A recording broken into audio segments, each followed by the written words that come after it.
We begin tonight with a mother's horror when she went to pick up her son at the bus stop after school and he wasn't there. He is okay, but mom wants some answers. Imagine the frantic moments when she got there. So she reached out to 7 Action News reporter Anu Prakash to find out how this happened.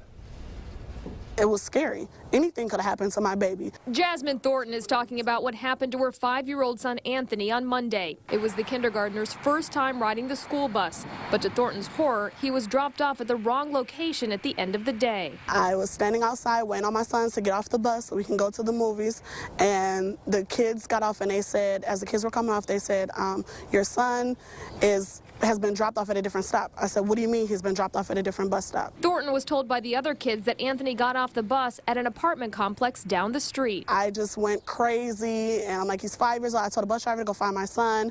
She said, what does he look like? I described how he looked. I drove to the next bus stop that the kids told me that he was at, and when I got to the bus stop, he was not there at all. Thornton says she called 911 and searched for 45 minutes. When she called a second time, police told her Anthony had been found. She learned a stranger spotted her little boy alone near Ann Arbor Trail and Wayne Road, took him inside this BP gas station, and called 911. He walked all the way there, so about a mile from here.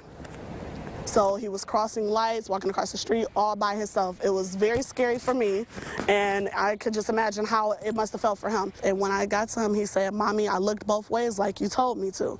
So how did this happen? We wanted to get to the bottom of it, so we called the Livonia Public School District. A spokesperson tells us that it was a substitute driver behind the wheel. The spokesperson says this incident was unfortunate. We took this situation very seriously and followed up immediately. We're told the district is now reviewing procedures to ensure students exit the bus at the correct stop.